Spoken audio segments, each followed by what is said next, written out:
Orion Hale cursed under his breath as his phone slipped through his fingers and plunged into the marble fountain at the center of Central Plaza. The splash echoed louder than it should have in the quiet morning air, drawing a few curious glances from early strollers and coffee-carrying commuters. He stared down at the ripples, utterly still for a second, like he couldn't quite believe what just happened. His entire life, his schedule, his contacts, his billion-dollar empire was in that phone. "Seriously," he muttered, already pulling off his jacket, ready to wade in. "Wait!" a voice called out. He turned just as a woman climbed over the low stone ledge of the fountain, dropped her canvas tote to the side, and stepped barefoot into the water like it was the most natural thing in the world. "What the hell are you doing?" he asked, startled. "Saving your phone," she said, her voice calm but amused as she bent down, her long brown hair falling over her shoulder. "Before you electrocute yourself or something." "I wasn't going to get electrocuted." She gave him a look without saying anything, then dipped her arm fully in and came up with the soaked device. "Got it." She stepped out, water dripping from her jeans, and held it out to him like it was just another Tuesday. He took it, stunned. "You didn't have to." "I know," she said, shrugging as she bent to grab her tote. "But you looked like you were about to dive and head first, and I figured one of us should at least have a grip on reality." He stared at her, completely soaked up to her knees, her simple t-shirt clinging from the splash, her cheeks flushed from the cold, and yet she looked completely unfazed. "Who are you?" he asked. She paused as she slipped on her sneakers. "Kiera Preston." "I'm Orion Hale," she interrupted casually, not even looking up. "CEO of Hale Capital. There was a Forbes article about you last week. Something about turning a real estate disaster into your biggest acquisition yet." His brow lifted. "You read Forbes?" "I read a lot of things," Kiera said as she stood up and slung her tote over her shoulder. "And I'm late for work, so good luck with the phone." She turned to walk away. "Wait," he called after her, holding up the dripping device. "It's fried." She turned back, eyes lighting up with amusement. "Well, I got it out. I didn't say I could resurrect it." He couldn't help the short laugh that escaped him. "Let me buy you a new pair of shoes or something, or jeans." "You're soaked." "I'm fine." "At least let me, maybe next time you'll get a waterproof case," she said with a grin, then turned and walked off through the plaza, disappearing around the corner. Orion stood there, completely thrown off his axis. He didn't get thrown off. Ever. He ran billion-dollar deals like he was playing chess, anticipated 10 moves ahead, and had assistants for everything from scheduling meetings to choosing the number of ice cubes in his whiskey. But the woman who just walked away dripping wet after saving his phone and refusing his help. She shook something loose in him. He wasn't sure what it was, but it wasn't going away. 2 days later, he saw her again.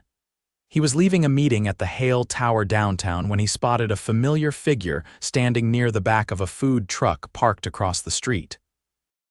Same long brown hair, same worn canvas tote.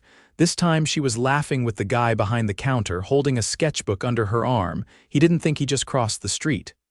"Kiera," he said as he approached. She turned, surprised. "Orion. Wow. Did your phone rise from the dead?" "No," he said, "but I did buy a new one and a waterproof case." "Good man," she said with a small smile. "You work around here?" "Sometimes," she said, tucking the sketchbook into her bag. "I freelance, graphic design, illustration, branding. I bounce between coffee shops and wherever there's good Wi-Fi." He looked at her for a moment. "You want to grab lunch?" She blinked. "Is this your way of paying me back for the fountain rescue?" "No," he said honestly. "This is me wanting to get to know you." She hesitated, then nodded slowly. "Okay, lunch." Lunch turned into 3 hours. They sat at a rooftop restaurant. Orion knew one with soft jazz playing and an open view of the skyline. He ordered her a lychee spritz without asking, and she laughed when it ended up being her favorite. She wasn't like anyone he'd ever met. She didn't care about wealth or status. She didn't try to impress him or flirt for the sake of it. She was blunt but kind, funny without trying, and honest in a way that he hadn't realized he missed. "You always eat in places like this?" she asked, glancing around. Pretty much. She leaned in, chin resting on her hand. So what made you notice me? You climbed into a fountain, he said. That's not exactly easy to forget, she smiled. Fair, he paused, but also, you didn't ask for anything. Everyone always wants something from me. You didn't. I didn't know you, she said, still. She looked at him then with something unreadable in her eyes. I wasn't trying to make an impression, I just do what feels right. I like that. She tilted her head. You don't even know me. I want to. By the end of the week, he'd seen her 3 more times. Once, he showed up outside the studio she rented for client meetings with 2 coffees and no warning. She rolled her eyes but took the coffee. The next time, he invited her to a quiet private dinner, just the 2 of them, a chef and a rooftop garden in the middle of the city. She didn't ask how much it cost. She didn't care. The 3rd time, he watched her sketch quietly while curled up on the couch in his penthouse, barefoot, hair tied up, completely comfortable in a space most people would tiptoe through. And just like that, he was hooked. He didn't even realize how fast he was falling until one night she looked at him and said softly, "Why me?" He answered without thinking. "Because you're the only person who makes me feel like I'm not drowning in my own world." She blinked, taken off guard by the confession. That's really intense. I know. But I kind of feel the same way, she whispered. And that's when he knew he was in trouble, because he wasn't just falling, he was all in. Orion adjusted the cuff of his blazer as he stepped into the elevator of the Midtown Art Gallery. The invitation had come through his assistant like any other sealed envelope, no sender listed, just a simple card with the gallery name and a date. But the moment he saw the artist's signature on the exhibit flyer attached inside, he didn't hesitate. Kiera Preston. She hadn't mentioned it once, not in the days they'd spent together, not in the late-night conversations about childhood memories or the quiet moments where she'd watched the city lights through his floor-to-ceiling windows like they somehow told her stories. She'd never said a word about an exhibit. When the elevator doors opened, he spotted her instantly.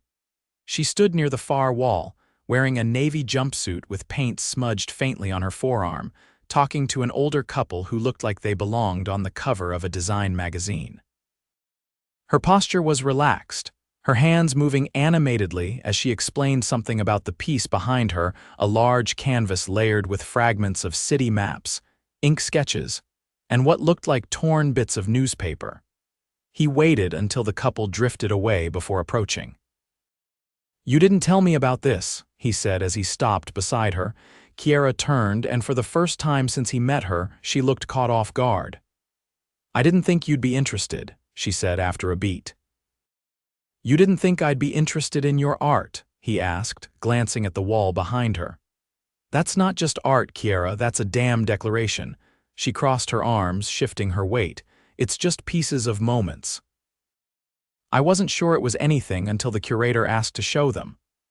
"I've seen enough curated collections to know this isn't just chance," he said, his voice lower now. "You mapped the city with emotion. You made it feel like something lived in." Her gaze flickered, unsure how to respond. "I didn't want you to come because of me," she said finally. "I wanted the work to stand on its own." "That's not what this is," Orion said. "I came to see you, what you built, what you chose to share with the world." The tension in her shoulders eased slightly. "You're not just saying that because I fished your phone out of chlorinated water."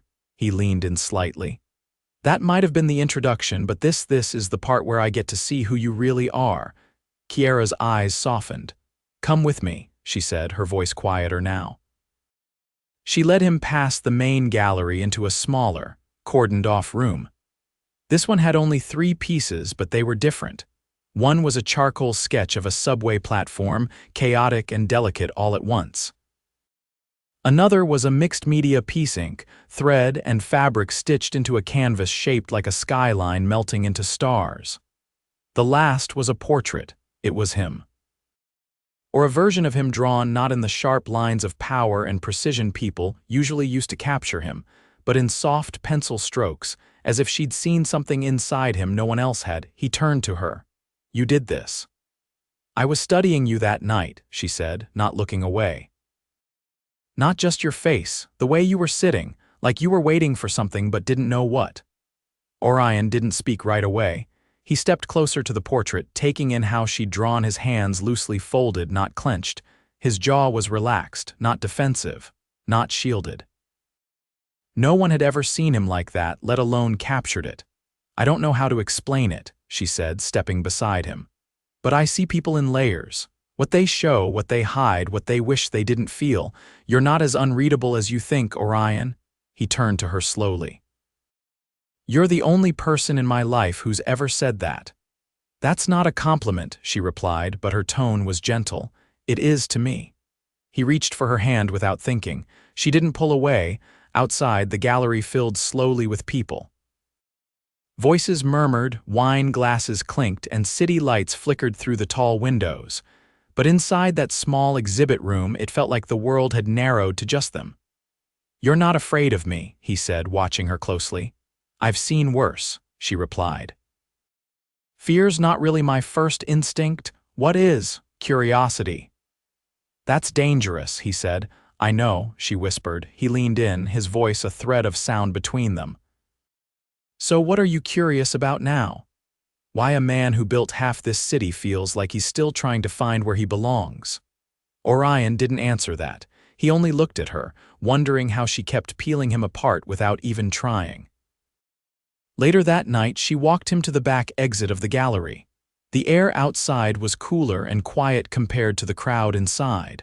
A black SUV waited at the curb, driver already standing by the door. I want to show you something, he said suddenly. Kiera raised an eyebrow. Now, yes. She hesitated, then gave a small nod. All right.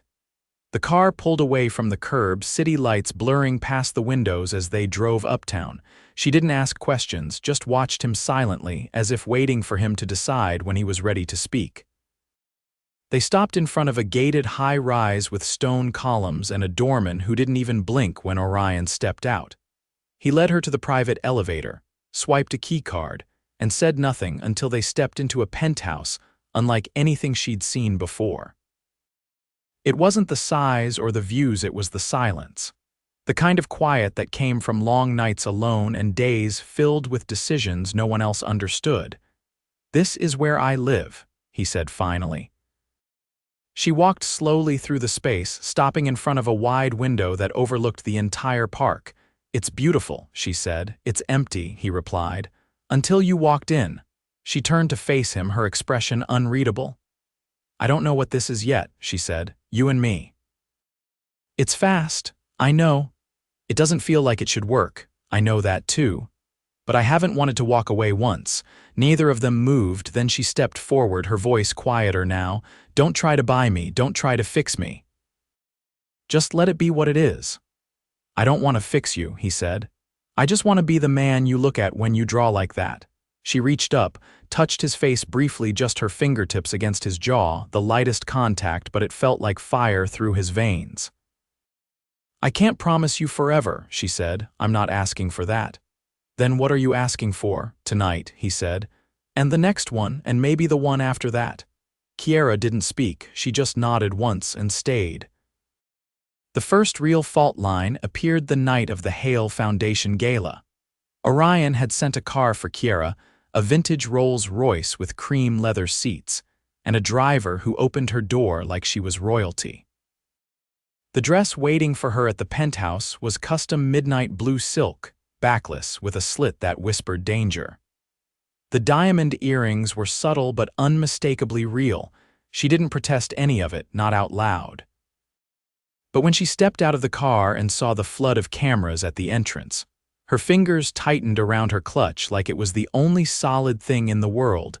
Inside the ballroom, everything shimmered. Crystal chandeliers, gold-rimmed champagne flutes, a live string quartet playing something classical and haunting. Politicians, tech moguls, art investors, all of them orbiting each other in a galaxy of money and power. Orion caught her hand just before they stepped into the crowd. You don't have to say a word to anyone you don't want to, he said, his voice low. I know how to handle people, she replied, her eyes scanning the room. I didn't bring you to be handled, he said. I brought you because I wanted you here. Her gaze flicked to his, sharp and searching. Then don't leave my side. He didn't. Not when a senator's wife cornered them to talk about urban renewal.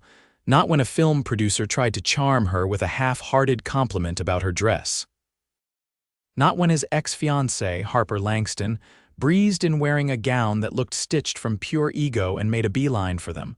Harper's voice glided over them like perfume laced with poison. Orion, she said, offering both cheeks like they were still in Paris. You look stable. His mouth tightened. Harper. And you must be the woman who paints his soul, she said to Kiera, eyes glittering. Or at least that's what I overheard him telling someone last week. Kiera didn't blink. I just draw what's in front of me. If there's a soul in it, that's not my doing. Harper's smile faltered for a beat before she turned it back on. How refreshing. So many women in this room spend years trying to manufacture mystery, and here you are, completely unfiltered. I don't do filters, Kiera said. They're mostly used to hide cracks. Harper's eyes narrowed, but she said nothing more. She turned with a graceful pivot and vanished into the crowd. Orion leaned closer. She's not used to being outmatched. She's not used to being told no. They made it through the rest of the gala with practiced ease. But as the car pulled away from the curb and the city lights bled past the windows, the silence between them shifted. Who else have you brought to those things? She asked suddenly. He turned to her. No one, not since Harper. Then why now? I told you, I wanted you there. She looked out the window. I don't belong in that world. You stood toe to toe with Harper Langston and didn't flinch. You belong wherever you damn well choose to. I didn't flinch because I've dealt with worse, Kiera said quietly. But that doesn't mean I want to fight every time I walk into a room with you. You think this is always going to be a fight? He asked. She didn't answer right away. Then I don't know where I fit. He reached across the seat and took her hand. You don't have to fit, you just have to be. Her voice was barely audible. That's easy for you to say. They didn't speak again until they reached the penthouse. After the gala, things shifted. Not in a dramatic collapse, but like a door had been left slightly ajar and the cold started leaking in. Orion found himself watching her more closely. The way she lingered in silence a little longer than she used to. The way her sketchbooks piled up on the coffee table, untouched. The way she traced the edge of his cufflinks when she thought he wasn't looking, like she was trying to decide if they were beautiful or just heavy. One evening, she stood on the balcony, arms crossed, wind teasing her hair as the city buzzed below. I keep thinking this is a dream, she said, not turning around. It's not. I know, that's what scares me. He stepped beside her. Tell me what you're afraid of. Waking up and realizing I gave myself to something that was built on illusion. This isn't a performance, Kiera. I know you believe that, he exhaled slowly. Then help me understand what you need. She looked at him, really looked at him. I need to know that I didn't just fall into your life like an accident you decided to keep. You think this was an accident? You dropped your phone in a fountain, and you climbed in after it. That's not an accident. That's fate throwing two people into water and seeing who surfaces together. Her laugh was soft, almost sad. You talk like you've already decided we're inevitable. I have. What if I haven't? He didn't answer. He couldn't. The next morning she was gone, no note, no message. Just the lingering shape of her in the sheets, and one of her rings left on the bathroom counter like a signature. Orion stared at it for a long time. Then he picked up his phone, the waterproof one she'd teased him about, and called his assistant. Find her, he said. I don't care how long it takes. He spent the next 3 days going through every contact, every gallery, every studio he knew she'd visited. He even called the guy at the food truck who remembered her exact lunch order but not where she went after. On the 4th day, he walked into the Midtown Library. He hadn't been there in years. But something about the way she spoke about the place once, how quiet it was, how it smelled like ink and dust and stories waiting to be believed stuck in his head. She was there. At the far corner, sitting on the floor between 2 shelves, sketchbook in her lap, headphones in, She didn't see him until he stood directly in front of her. She looked up slowly, and for a moment her eyes flickered with uncertainty, then something else. Something he couldn't name. "I didn't run," she said quietly. "I know. I just needed space to remember who I was before this." He crouched in front of her. "Did you forget?" "No," she said, "but I almost did." He nodded once. "I don't want you to lose yourself." "I already did that once," she said. "I won't do it again, not even for you." He reached into his coat pocket and pulled out a small, folded piece of paper. She raised an eyebrow as he handed it to her. She unfolded it slowly. It was a sketch of her, not perfect, not precise. But it was her, drawn in graphite with raw lines and uneven shading. Her hair pulled up, her eyes focused, a pencil tucked behind one ear. "You did this?" she asked in disbelief. "I wanted to understand what it felt like to see someone that way," he said. "The way you see me." Kiera stared at it, her throat working. "You're not the only one who's afraid," he said, "but I don't want to live in a world where you're not part of mine." She looked up at him, eyes glassy. "I don't need diamonds or galas or vintage cars," she whispered. "I need truth. And I need to know you'll fight for me when I'm not sure I can fight for us." "I'm already fighting," he said. "But if you need proof, then I'll give you everything I have." She looked at the sketch again, then folded it carefully, and for the first time in days she smiled. Not the smile she gave strangers, the one that belonged to him. It began with a phone call Orion never expected to answer. He was in a boardroom overlooking the East River, surrounded by advisors arguing over an international acquisition, when his private line buzzed. Not his business phone. The other one, the one he'd nearly drowned in the fountain. The one Kiera had pulled from the water, unknowingly dragging his entire life off its axis. He stood without a word and left the meeting, ignoring the startled glances. When he answered, his voice was quieter than usual. "Yeah," a woman's voice on the other end spoke briskly. "Mr. Hale, this is Maria Delgado. I'm the coordinator for the Artists in Residence program at the Bellevue Estate. We received a reference request from Miss Preston for a position here in Florence." He stopped walking. "Florence?" "Yes." "Italy? The international program. She's one of the finalists and listed you as a contact for verification of her gallery work and commissions." His grip tightened around the phone. "She didn't mention this. She applied several weeks ago. We're finalizing selections now. It's a 6-month residency. Housing, studio access, and an exhibition contract for the closing showcase. 6 months. Yes, sir. Would you like to confirm her references?" He didn't hesitate. "She's the most intuitive, emotionally intelligent artist I've ever encountered. She sees things most people miss and she translates them into work that changes people. You'd be lucky to have her."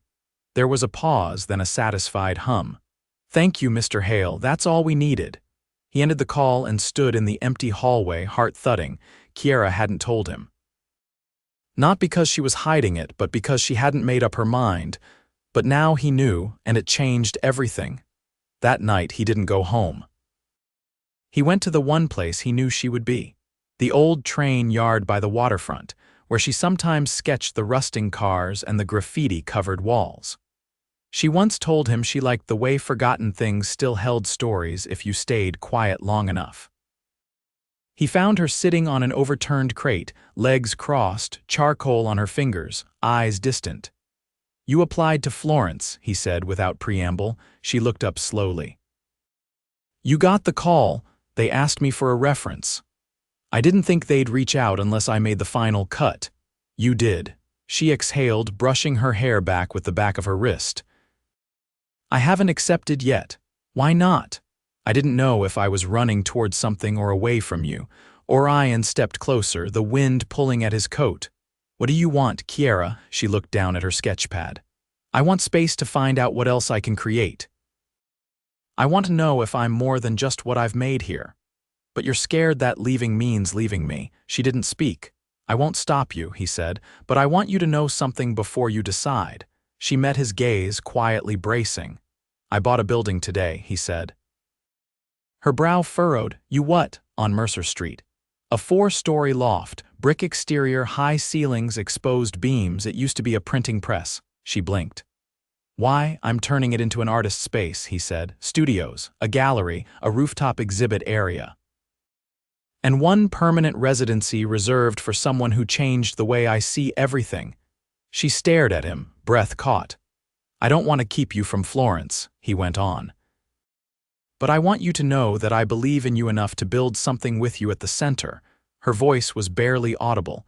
You did all that in one day. I've been planning it since the night I saw your sketch of me, he said. I just didn't know how to tell you. But now I do.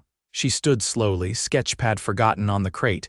You would have let me go. I would have hated it, he said honestly, but I would have supported you. She stepped toward him, expression unreadable. Why? Because love doesn't corner someone, he said. It builds a door and hands them the key, her eyes shimmered. You love me, he nodded once. I do. She looked away for a second, collecting herself, then back at him. I don't want to leave, she said, not because I'm scared, but because I finally found someone who sees me without needing to fix me. He stepped closer, took her hands in his. I don't want to fix you, he said. I want to build a future with you, one where you never have to ask if you belong. Are you sure? She asked. You understand what that means. It means I'll challenge you, I'll leave dishes in the sink. I'll sketch at 2 a.m. and forget what day it is. I'll tell you when you're being arrogant. I'll never stop being messy. Orion leaned in, forehead resting against hers. I've had perfect, he said. It was cold and lonely and walked out wearing stilettos. I want messy, I want real, I want you. She let out a ragged breath and kissed him softly, then with everything she had. When they pulled apart, she whispered, then let's build something that doesn't fall apart when the lights go out. 3 months later, the Mercer Street building opened its doors with a private showing of Kiera's new collection entirely created in the space Orion built for her. The gallery overflowed with color, stories, and laughter. Her work was raw and fearless, filled with the kind of honesty that made people stop and feel. He surprised her at the end of the night by leading her onto the rooftop, where a string quartet played beneath a canopy of lights, and a single table was set with candles and her favorite meal. Why are we up here? She asked, laughing as he guided her toward the railing. Because you once told me the city looks different from the roof, he said. And I want to ask you something with the whole world beneath our feet. He reached into his pocket and pulled out a velvet box. Kiera's breath caught. I dropped my phone in a fountain, he said. And the woman who pulled it out changed my life. I don't want to spend another day without her. He opened the box. Inside was a ring unlike any other delicate, with a center stone that shimmered like ink in the sun, surrounded by tiny sapphires. Will you marry me? He asked. She didn't even hesitate. Yes, she said, tears slipping down her cheeks. Yes, Orion, yes. They married 1 month later on the rooftop of the very building he'd bought for her, no press, no gala. Just twinkling lights, close friends, and a ceremony filled with vows whispered like promises kept as they danced under the stars. Kiera leaned into him and murmured, you know, if you hadn't dropped that phone. He smiled against her hair. I would have found you anyway. She tilted her head. How? Because the universe doesn't let you miss the person you're meant to love. And this time, when she kissed him, it felt like coming home. Forever, it turned out, started in a fountain. Rain swept down over the Mercer Street rooftop in silver sheets, soft and steady under the glow of the hanging lights. Kiera stood at the edge of the glass railing, barefoot, a paint-stained linen wrap thrown over her shoulders as she watched the city blur beneath the storm. Inside, Orion padded across the wide open space of their loft, drying his hair with a towel, barefoot himself, the hem of his pants damp from helping her cover the skylights in the studio below. You're going to catch a chill, he called from the open doorway. She didn't move. It's warm rain. He came up behind her, wrapping his arms around her waist and pulling her against his chest. You always say that when you're avoiding something. I'm not avoiding, she replied, resting her hands lightly over his. I'm processing. Same thing. She turned in his arms, her face tilted up. I got the letter. Orion's jaw tensed. From Florence, she nodded. They offered a deferral, Another artist dropped out of the next cycle, so if I want it, I can go in the spring. He studied her. Do you want it? I thought I did. But now I'm not sure if it's still about the art or if it's still about proving I could be chosen. You've already been chosen. I know, she whispered. They stood like that, the rain softening into mist around them, the city a blur of light and sound far below their quiet rooftop. I don't want to run away from this, she said. From us, from everything we've built here. You're not running, he said. You're evolving. But what if I don't need to go across the ocean to evolve? What if what I need is already here? He brushed his knuckles along her cheek. Then you stay, her eyes searched his. And if I change my mind again, then we figure it out together. She smiled slowly. You're getting good at this whole partnership thing. I had a hell of a teacher. Later that week, they hosted their first open studio event at the gallery. It was a full house artists, collectors, students, and even a few curious tourists who'd stumbled in off the rainy street. Kiera moved through the space with ease, guiding visitors through the newest installations. A suspended sculpture of ink-dipped paper cranes, a mural painted across 3 walls that shifted its meaning depending where you stood, and a collaborative piece created by local artists who'd been given a single word: rebuild. Orion stood by the gallery's entrance, hands in his pockets, watching her navigate the space she'd once been unsure she belonged to. He wasn't the center of the room, and for once, he didn't need to be. This was her world now, alive, chaotic, and unapologetically hers. A young girl tapped him on the arm, no older than 10, holding a sketchbook against her chest. Are you the man who built this place? She asked. I helped, he said. My mom said Miss Kiera made it real. I'd say your mom is right. The girl nodded, satisfied, and ran to join a group gathered around the paint station. Later, when the last guests had gone and the lights had dimmed, Kiera locked the front doors, leaned back against them, and let out a long breath.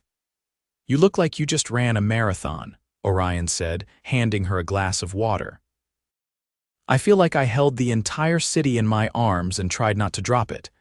You didn't drop anything, he said. You raised it. She smiled tiredly, taking a sip. There was a moment tonight when I looked around and realized I wasn't just showing my work, I was letting people in. And I wasn't scared. I was proud of you tonight, he said, but not for the art, for the way you own the space. I used to think being seen was the scariest thing, she said. Now I know it's being seen and still accepted. Orion stepped closer, brushing her damp hair back. I see you, he said. Every imperfect, passionate, brilliant part of you. And I see you, she said, voice soft. Not the empire, not the suits. You, the man who lets his guard down when he thinks no one's watching. The man who loves without needing to control. The man who built a life with me, not around me. He pressed his forehead to hers. Have I told you today how completely you've wrecked me? Only twice. I'll make it 3. Outside, the rain had stopped, leaving the streets slick with reflection.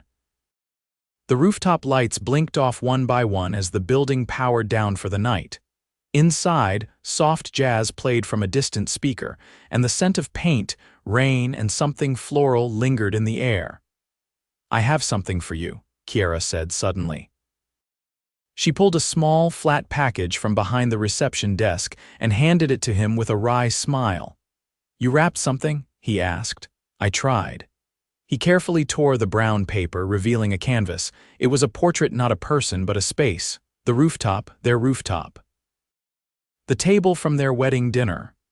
The lights, the skyline, and 2 chairs side by side, slightly turned toward each other, empty but waiting.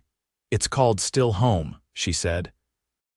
Because no matter where we are, this is the place I'll always come back to. He looked up, emotion thick in his throat. I don't deserve you. That's the thing, she whispered. We don't earn people, we choose them, every day.